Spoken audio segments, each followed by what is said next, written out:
Humans have been flying for well over 100 years now. We know how to do it. Well, I don't, but other people do. Every day, 100,000 planes take off and land. That's a lot of planes. And guess what? Some of them look really, really weird. Some of them have been top secret designs. Some of them you will never see at your local airport. And they are all in this video. My name is Danny Burke, and this is the top 10 craziest planes to ever exist. Hey, just a second. Did you know we actually have a merch store now? Well, we do. It's over at MostAmazingShop.com, and it's a brand new site with brand new merch on it. We are very proud of how it turned out, and you could be the proud owner of some of our new t-shirts, sweaters, and hats, and there's even more to come. So check it out right after this video. Starting off at number 10 now, we have the Avro car. Its full name was the Avro Canada VZ9 Avro car, but it was a secret US project. They thought they could hide it by putting Canada in the name. Oh no, I figured it out. As you can see, it's basically a UFO, and over the 3 years it was flown, from 1958 to 1961, it was probably responsible for a lot of UFO sightings in America. Now this was at the start of the Cold War, when America was presuming that any nuclear war would leave most air bases in ruins. They wanted aircraft that could take off from roads or even fields if it had to. The Avro car looked like it might be the answer, but in the end it proved too unstable and the project was scrapped, although some people might tell you that we just handed them back to the aliens. Next up at number 9 now, we have the Airbus Beluga. Here is a picture of a beluga whale. Now here is a picture of the Airbus Beluga. I know,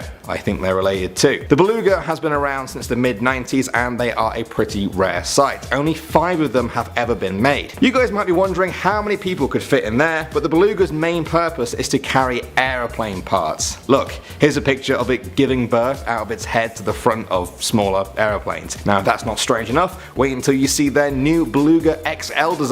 It has more of a jawline than I do. I'm very jealous of a plane. Coming at number 8 now, we have the Goblin. Its full name is the McDonnell XF-85 Goblin, and it was conceived during World War II. Now when you think of a Goblin, you normally think of this creature, and I think that suits this plane quite well because it's what's known as a parasite fighter. Essentially, it will be dropped like a mini bomb out of a bigger plane. It would then fly around, do its thing, and return to the mothership to dock again. It sounds crazy, but it got quite far in development before being cancelled. The main reason was that it needed an insanely skilled pilot to successfully dock it in midair.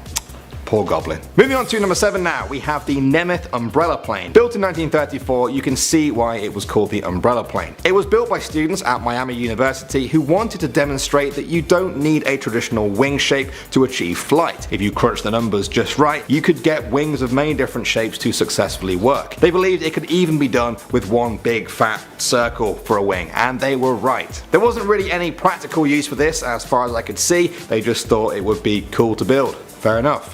Alright, coming in at number 6 now, we have the Bartini Beriev VVA-14. This plane was built by the Soviet Union in the 1970s, and I think it looks really cool, like something out of Star Wars. Its unusual design was intended to make it able to take off from water and fly at high speeds over long distances. The Soviets wanted to run bombing missions attacking US submarines, and this was their idea for it. It was designed by Italian designer Robert Bartini. That's right, not all Italian designers are in fashion. Some of them make amphibious bomber planes. Sadly, Bartini died in 1974 and the test flights were brought to an end. One of them still exists though in a Russian museum, looking like a stolen prop from Star Wars. Moving on to number 5 now, we have the Blohm & Voss BV-141. This was a German plane from World War II that is known for its structural asymmetry. If those words sound too fancy, you'll know what they mean just by looking at it. The BV-141 just looked kind of off. It looks like two planes that crashed into each other and just went with it. Kinda looks like a weird plane Pokemon. In reality though, it was a reconnaissance plane. Having the pilots in that little glass cockpit allowed them to have a better view of everything around them, especially the ground below. Their vision was not blocked by the propeller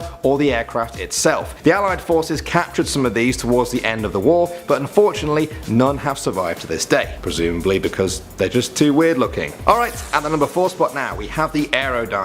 Just look at this thing. It looks like someone got halfway through building a normal plane and was just like, yeah, I'm bored, let's call it a day. It is in fact the design of Alexander Lippisch, a German designer who created it to be an early drone used for